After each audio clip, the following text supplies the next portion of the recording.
আহত এবং শহীদদের হত্যার সাথে জড়িত ব্যক্তিদের পূর্ণাঙ্গ বিচার নিশ্চিত করা। এখন দেখেন, যেই আমলারাদেরকে দিয়ে এই ফ্যাসিস্ট সরকার ছিল, যারা ভোটের দিনের ভোট রাতে করলো, আবার ওরাই হচ্ছে আবার কি করতেছে এখন এখন আমরা ভাই আমাদের কথাগুলো একটু শুনুন। ভাই শুনেন, আপনি আমাকে ভুয়া বলতে পারেন, আপনি আমাকে গালায় পাঠিয়ে দিতে পারেন, একটা বিষয় আমি কি বলছি এটা আমার সফলতা। এই সরকার এটা পারে নাই, সিম্পল এটা পারে নাই। ওনারা কেন পারে নাই বলি, এখানে আমলাতান্ত্রিক যে একটা জটিলতা, এখানের যে আমলারা আছে ওই আমলারাতে বিপ্লবকে এরা মানেই না। ভাই আপনারা মাইরেছেন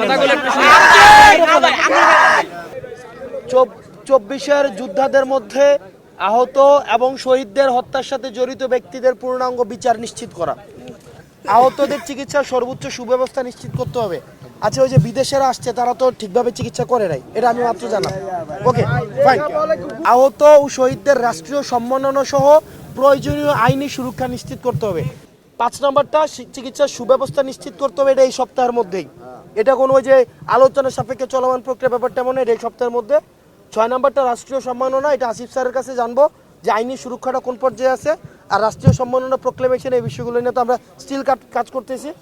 আর 7 নম্বরটা আর্থিক অনুদানের বৃদ্ধি, এটা করা, এবং ওই যে নিরাপত্তা, আর্থিক নিরাপত্তা। এমনও আমি একটা আলোচনা শুনলাম ওই দিন, যদি সে নিজে কাজ করতে না পারে, তার ভাই, তার ছোট ভাই থাকতে পারে, তার ফ্যামিলির একজন মানুষ থাকতে পারে, এটাকেও যদি চাকরিতে দিয়ে দেওয়া যায়, ওই জিনিসগুলো নিয়ে আলোচনা হচ্ছে। আমরা আপনাদের সহযোগিতায় ফ্যাসিস্ট হাসিনাকে এই দেশ থেকে তাড়াইতে সফলতা পেয়েছি।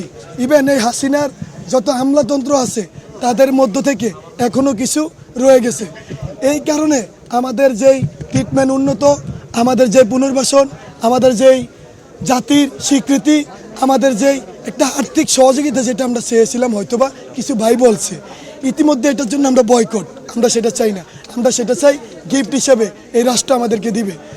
আমরা গতকাল 4টা থেকে 4:30 নাগাদ আমরা কিছু দাবি ধাক্কা নিয়ে রাজপথে নামি। প্রথম আমাদের হাসপাতালে আমরা আন্দোলন করি, অবস্থান সেটা শান্তিপূর্ণ সমাবেশ।